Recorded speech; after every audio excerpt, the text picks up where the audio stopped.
teman-teman, kembali lagi di kanal saya. Pada video kali ini aku akan menganalisis sebuah puisi 3, yaitu karya Amir Hamzah, kemudian Chairil Anwar, dan puisi karya Sutarji. Kemudian membandingkan dari puisi ketiga karya tersebut menurut pendapat Herman Jiwaluyo mengenai unsur keindahan dan kemanfaatannya. Nah, menurut Jiwaluyo, sastra terdiri atas unsur keindahan dan juga manfaat. Nah, langsung saja pendapat Herman Jiwaluyo mengatakan bahwa puisi karya Amir Hamzah terdiri atas 2 unsur, yaitu unsur keindahan dan unsur manfaat. Selanjutnya pada puisi karya Chairil Anwar, Herman Jiwaluyo berpendapat bahwa puisi tersebut hanya berisikan tentang utile atau manfaat. Sedangkan puisi Sutarji, menurut pendapat Herman Jiwaluyo, puisi karya Sutarji hanya terdiri dari unsur keindahannya saja. Nah, langsung saja untuk membuktikan, yang pertama kita akan membahas puisi karya Amir Hamzah. Di sini kita bahas yaitu puisi hanya satu karya Amir Hamzah. Dari puisi karya Amir Hamzah tersebut, untuk mencari atau membuktikan kebenarannya dapat kita lihat pada unsur keindahannya. Nah, dalam puisi hanya satu karya Amir Hamzah memiliki unsur keindahan dari segi bunyi, irama, diksi, majas, gaya bahasa. Saja di atas menggunakan kosakata yang biasa dalam pemakaian sehari-hari, meskipun terkadang kata-kata tersebut terasa asing karena pengarang bertujuan untuk menciptakan suatu keindahan, akan tetapi kata-kata tersebut merupakan perbendaharaan dasar hingga menjadi abadi, dalam arti dapat dipahami sepanjang masa, tidak hilang atau menjadi kabur maknanya.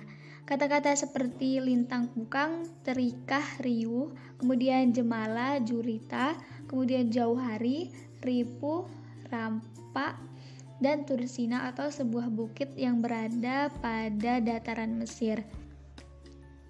Lalu majas yang digunakan dalam puisi ini berupa perbandingan atau simile, alegori, dan personifikasi. Nah, pada majas metafora terdapat pada bait kedua baris kedua, kemudian pada bait keempat baris ketiga. Lalu pada majas perbandingan yang mengiaskan pada bait ketujuh baris kelima. Lalu pada majas alegori pada bait keempat baris kedua, bait keenam baris ketiga. Kemudian yang terakhir majas personifikasi pada bait ketiga baris keempat. Lalu dapat kita lihat pada rima yang terdapat pada si hanya satu karya Amir Hamzah ini, yaitu rima rupa, kemudian literasi, kemudian rima asonasi. Lalu unsur manfaat. Nah, pada puisi hanya satu ini terdapat manfaat, yang mana pada puisi ini menggambarkan kehendak Tuhan yang bebas.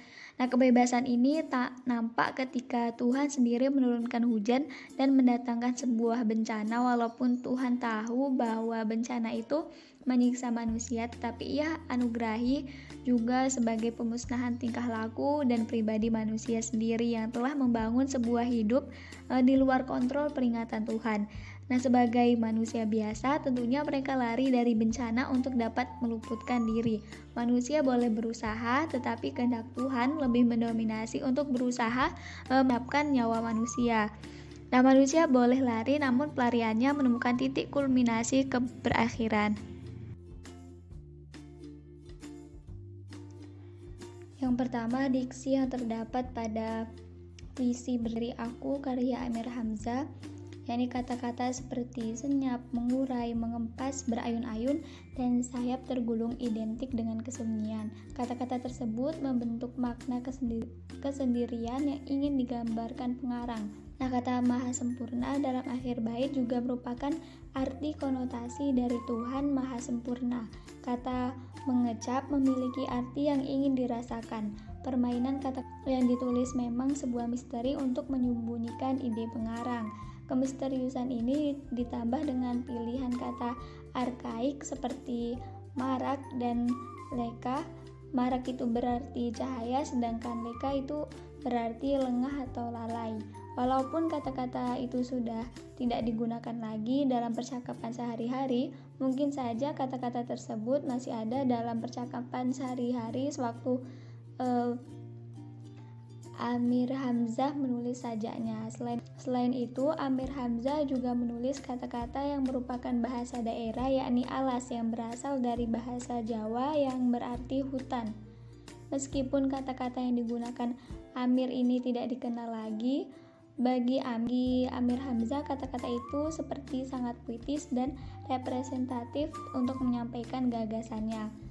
Selanjutnya, majas atau gaya bahasa. Seperti halnya puisi lama, pemilihan bahasa kiasan memang sangat diperlukan untuk memperindah kata-katanya sehingga makna yang diberikan biasa lebih kaya dan mendalam. Dalam puisi Berdiri Aku, yang menonjol adalah adanya majas personifikasi seperti melayah bakau mengurai puncak, kemudian angin pulang menyejuk bumi, menepuk teluk menghempas emas, lari ke gunung memuncak sunyi, berayun-ayun di atas alas, kemudian naik marak menyerak corak. Dalam puisi tersebut, Amir Hamzah menghidupkan ombak dan angin yang bertujuan untuk menambah kesunyian dan kesendirian penyair, seperti halnya dengan mengagumi ombak yang menerpa pohon-pohon bakau serta desir angin yang mengempakkan. Terlihat kalau penyair benar-benar merasa sepi dan hanya mampu melihat pemandangan sekitarnya saja.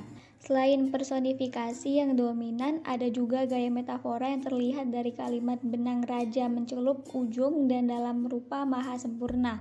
Penyair membandingkan apa yang dilihat dan dialami dengan kata benang raja dan maha sempurna. Kemudian majas hiperbola juga nampak dalam kalimat rindu seduh mengharu kalbu yang menggambarkan kesedihan dan rindu yang benar-benar mendalam.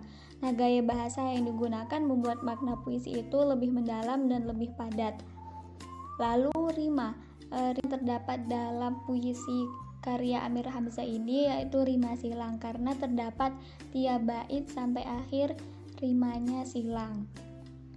Nah, selanjutnya yaitu unsur manfaat yang terdapat dalam puisi ini dapat kita lihat yaitu agar menyerahkan hidupnya kepada Tuhan, karena hanya Dia yang mampu memberi kepastian dalam kehidupan di dunia ini. Yang kedua, kita akan membahas puisi karya Chairul Anwar, yang mana menurut Herman J. Waluyo, puisi karya Chairul Anwar mengandung unsur manfaat. Nah, dari puisi di Masjid karya Chairul Anwar, untuk membuktikan apakah puisi tersebut memiliki unsur manfaat atau tidak, dapat kita lihat dalam puisi tersebut bahwa manfaat yang terdapat dalam puisi di Masjid karya Chairul Anwar yaitu manusia lebih mendekat terhadap Tuhannya melalui ibadah dan lainnya. Mengingat bahwa tidak ada manusia yang sempurna, maka dalam beribadah pun seseorang tidak mungkin banyak sekali kekurangannya. Selanjutnya yang kedua, puisi doa karya Chairul Anwar. Manfaat yang terdapat dalam puisi doa karya Chairul Anwar itu agar menghayati hidup dan selalu merasa dekat dengan Tuhan. Agar bisa melakukan amanat tersebut, pembaca bisa merenung atau termenung seperti yang dicontohkan penyair tadi.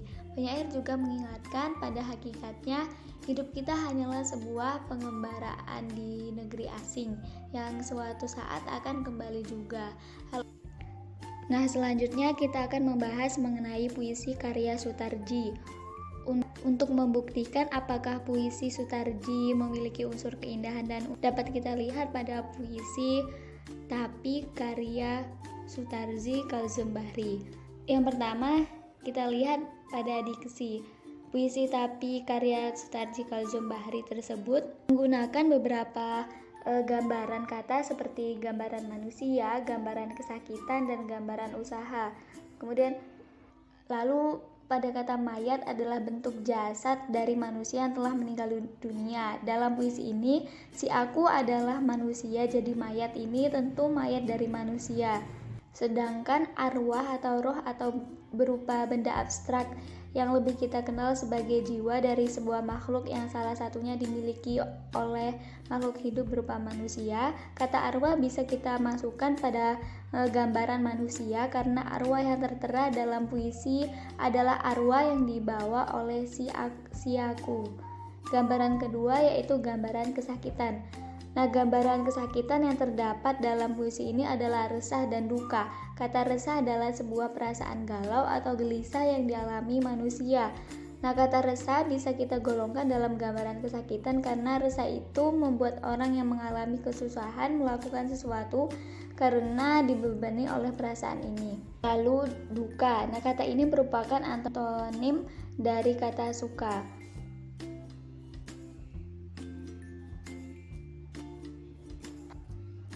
Kemudian, gambaran yang ketiga yang terdapat dalam puisi tersebut adalah gambaran usaha. Kata yang bisa kita golongkan pada gambaran usaha adalah kata bawakan, bilang, datang.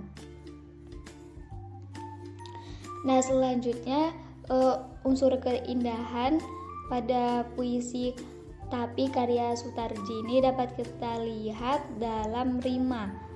Nah, rima yang terdapat pada puisi Tapi yaitu antara lain yang pertama rima sejajar, yaitu persamaan bunyi.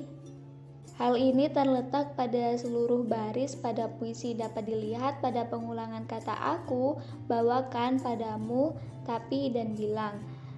Lalu yang kedua yaitu rima tak sempurna, yaitu persamaan bunyi yang terdapat pada sebagian suku kata. Terakhir terletak pada baris 13 dan 14 pada kalimat aku bawakan arwahku padamu, tapi kau bilang kalau.